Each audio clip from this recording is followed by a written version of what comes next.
So you're here with Dove. Tell me about this partnership that you have with Dove. Well, the reason I am is because it's a long-term type of program. It's not a quick fix. Yeah. We know that 45% of girls drop out of sports because they're told you don't have the right body type. I mean, I'm sure you could have some great stories. We're never good enough. Girls are taught to be perfect. Right. So they have this, Dove has this self-esteem, which has been their mantra anyway, but it's about girls in sports. They've reached 153 countries so far with their program. And they've reached about 114 million girls. And now they want to get up to 250 million girls by 2030. And so this is to try to make the world a little better place for girls, that's for sure. But if they can teach girls to believe in themselves, they're helping them with self-talk, they're helping with psychology, they're helping with all phases of it, because girls are really taught to be perfect, and that's impossible, so we never think we're quite good enough. And then boys are taught to be brave all the time when they don't feel brave all the time. So I don't like the way we're socialized at all. Yeah. I think we should be socialized more the same. That guys are great the way they are, girls are great the way they are, all genders are great the way they are. I think it's really important to love yourself, be good to yourself. And I love what Dove's trying to do, to try to get girls to really believe in themselves, to have the self-esteem, the confidence to go do what they want to do. And we know sports is a great way to learn how to believe in yourself, to have confidence, to do better in business, leadership.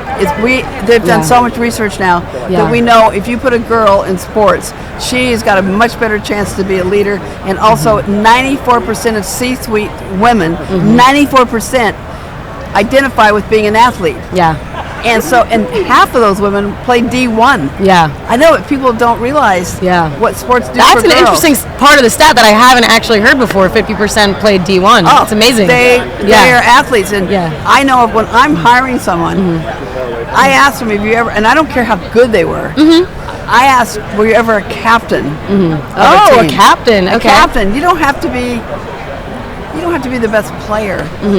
Or best athlete, but you want to know their experiences and where they've kind of molded their lives and how they believe in themselves. What do you think about the landscape of youth sports right now? They have proven the best of whatever they are usually played other sports. I would have my children playing sports. And I don't care how good they are, but different sports, because you learn different things in each sport. You learn different techniques. You learn how to maybe perceive things a little differently. So it helps your real life, and that is real life. I mean, I'm a jock. I mean, come on, give me the ball. But no, it teaches you so many things, and if you want to be even the best in the sport, when they're young, you want to play. They've done research.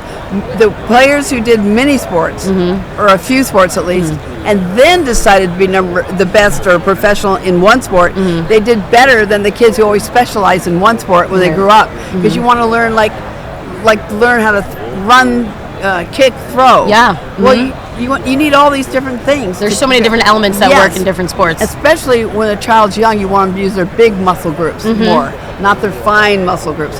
So you want them to kick, run, and throw. Just basic stuff. And those are the types of things you want to do when a child's young, and parents should think about that. Let them have fun. Like my brother played 12 years of professional baseball, Randy Moffett. Moffat's our birth name. And he's 5 years younger, and we played all sports together. We had so much fun. I love my baby brother. He's the best. One of the things that's interesting too about if you specialize, say, in something like tennis at a young age, I was just recently talking with Sean White about this, and he told me him starting his company and getting things, the newest thing for him in business, it wasn't, learning the business side, it was actually being part of a team. Because he was always an individual athlete. No, but I was in team sports my whole life. I was in basketball first. I played shortstop. Susan Williams in 5th grade said, do you want to play tennis? And I said, what's tennis? And we went to her country club to play, and I said, well, I'm not playing tennis because my dad's a firefighter, and we're barely making it as is. So, but we also played on a softball team, and she said to the coach, Val Halloran, I took Billie out to play tennis, and she says, we have free instruction here every Tuesday at Houghton Park. And that's how why I became a tennis player. I went to the public park, free coaching, free, the courts are free. And after the first day of tennis, I realized that I want to be number one in tennis. I found what I was going to do with my life. Yeah. And I was about 10, just before I turned 11. And I knew that was it. And I knew it was global. I realized global. I read the history. I'm big on history. The more you know about history, the more you know about yourself. But most importantly, it helps you shape the future. Yeah. Okay? So I've read hockey. What's that? There's a show on something that the first hockey game in England, the men's, though, not women's. But I also, knew the 99ers in soccer. I helped Julie Foudy try to get more money and more behind the scenes. Yeah. She's amazing too. Forever. She's incredible. The 99ers are my absolute heroes. Aren't they the best? Yeah, I love them. Every time I'm in a room with them, I'm like, well, it started with them because it started with you. But Julie and I have great stories. She'll tell you what we did and what she asked me to help get more money or what. And I said, where do you have leverage? What are you willing to give up? Sometimes you have to give up something to get something, and that's another thing. You have to analyze it and you have to figure it all out. How do you think how would that relate to the landscape of women's sports today? Because now they're more visible than ever. Last year was an amazing year for women's sports. But how would you categorize where we are right now and how they have to? We're the best place we've ever been. Yeah. But we still have so long to go. But all these, like Angel Reese and Caitlin Clark getting into it. All those things. It shows that how many people are showing up and watching, and men do watch a lot of women's sports. It's like 85% watch women's sports. People don't realize it's men and women who watch women's sports, and men and women who watch pro sports and men's sports. Right. And football, we're here at the Super Bowl. Yeah.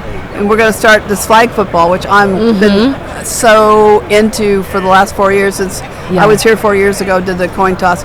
But Diana Flores was in the. Did you see that ad? Yeah. Oh my God! It's the most. It makes. That was a flag football ad. That wasn't a sponsorship ad.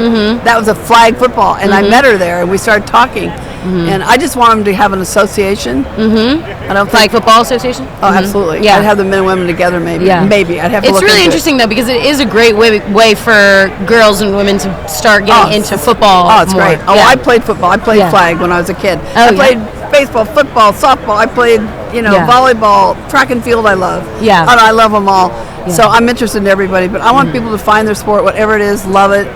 I think. Well, for me, I know that a lot of kids don't know about tennis. It's too bad because tennis is global, soccer's global. Yeah. I went to the World Cup of Soccer in Australia and met the Spanish players. Yeah. So no, no, I love sports. I love all of them. And we went to the Women's World Cup of Cricket. Yeah. In Melbourne, Australia, not too long ago. Yeah. So that was an amazing experience where the Australians beat the Indian women from India.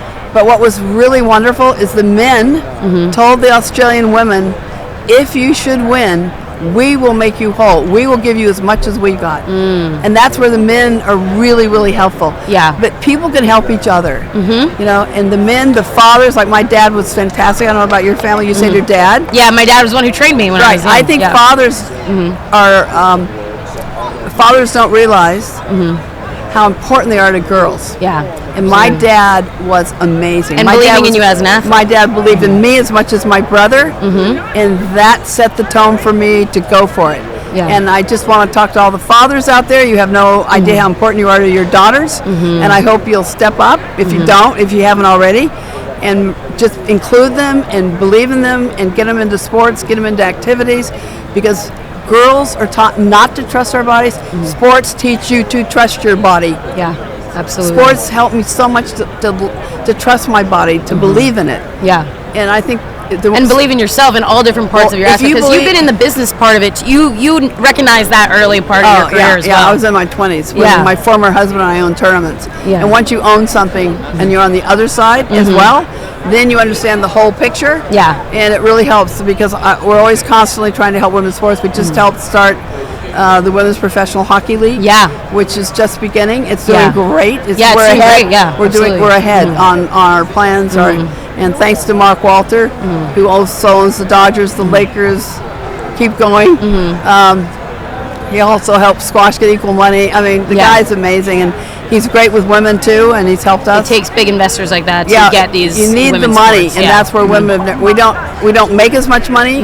We don't have as much money, but we need women to start thinking about spending their money, investing it, giving it to foundations. Girls only get 1% of charitable dollars. 1% goes to women's foundations. I think 1%. That's so. insane. I mean, I started the Women's Sports Foundation 51 years ago. And it's like. That's where I met Julie Foudy. That's where I met all the amazing women. Oh, yeah, really absolutely. good. Well, Billie, I could sit here and talk to you forever. I know, we could go. Absolutely. I know, sorry, we're thanks going so too much. long. Yeah, thanks so much for joining Bloomberg Business and Well, Sports. thanks for having me, and